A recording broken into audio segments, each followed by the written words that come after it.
Sveiki manā mazajā darbnīcā in Latvija. Man sauc no Andersons, esmu no Ventspils. Ātri pastāstīšu par 3 galvenajiem notikumiem, kur kopsumā īstenībā veido iemeslu, kāpēc esmu šeit. Itālija, Covid un 2 burvīgas meitenes. Bet pirms tā ātri ir pāris teikumi par mani pašu. Pabeidzot skolu, kā daudz jaunieši, nezināju, ar ko dzīvē vēlos nodarboties, un tad tā kā es biju tāds trakulīgs, ar domāšanu pa gaisu, man dzīvē diezgan bieži mainījās darbvietas, pilsētas un valsts. Tā es kaut kāds 10 gadus aptuveni braukāju pa pasauli, krādams zināšanas, prasmes un pieredzi. Bet atgriežoties pie tiem 3 notikumiem, pirmais ir Itālija. Itālijā es nonācu, gluži netīši, kas aizsākās ar to, ka 2017.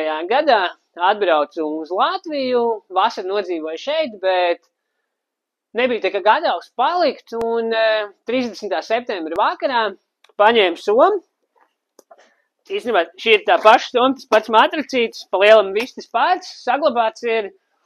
Un 1. oktobra rītā izgāju šoseis, Ventspils Liepāju un sāku štopēt. Konkrēti mērķi man nebija, vienkārši gribēju kaut kur uz dienvidiem, kur ir siltāks.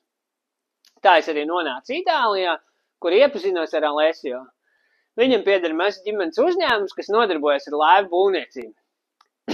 Tur man bija iespēja iemācīties strādāt ar daudz dažādiem instrumentiem, un brīvos vakars varēja praktizēt tās jaunās prasmes un taisīt kaut kādus savus mazos projektiņus. Īstenībā es atklāju to, ka tāds radošs darbs ar rokām man sagādā patiesu prieku. Tagad otrais punkts.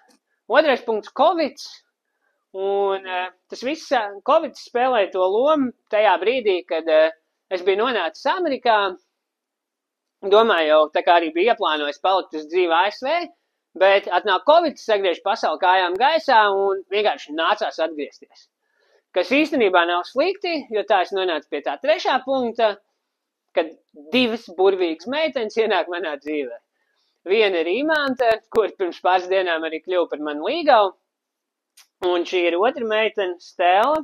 Es viņu saucu par savu mazo audžu meitu, mazo astīti, un cenšos viņu ņemt līdzi visur, kur vien iespējams. Tā kopā ar viņām pirms 5 gadiem sāku savu dzīvi Latvijā. Bet darbu turpināju darīt tādu, kas bieži vien prasīja būt prom no mājām. Pēdējais man sanāca būt atkal otrpus okeānam, Teksasā pie kolbojiem. Un tad tur es arī sapratu, ka šitā braukāšana man vairs nedara. Es vienkārši gribu mājās. Tad, protams, atbrauc atpakaļ un liels pārdoms, ko darīt tālāk. Kas arī ir, šie visi punkti man noved šeit. Es ilgi domāju un atceries par to prieku, kas man bija Itālijā, un nolēmu, ka darīšu kaut ko pats. Tad, sāk ar to, kad atradu šo telpu, sāk tā kā iekārtoties, sāk iepirkt instrumentus un krāt, tā teikt, lai ir ar ko strādāt. Un kamēr es to visu daru, man tādi saprātīgāki cilvēki saka, parasti jau tā, kad cilvēks izdomā, ko taisīs, kā to realizēs, vai tam ir pieprasījums un tā tālāk. Teikšu godīgi, es biju nedaudz aizņēmies par tiem jautājumiem, bet viņi mani vienkārši biedēja, jo skatoties tajā virzienā, es redzu tik daudz sarkanos karodziņus, kā viss var noiet greizi un kad ir labāka veida, kā ieguldīt savus ietaupījumus. Tāpēc es īstenībā arī uz to tik daudz neizskatījos. Es vienkārši iefokusējos uz to, ka es gribu darīt to, kas man sagādā prieku, un nevis domāt par to, cik finansiāli tas viss ir izdevīgi.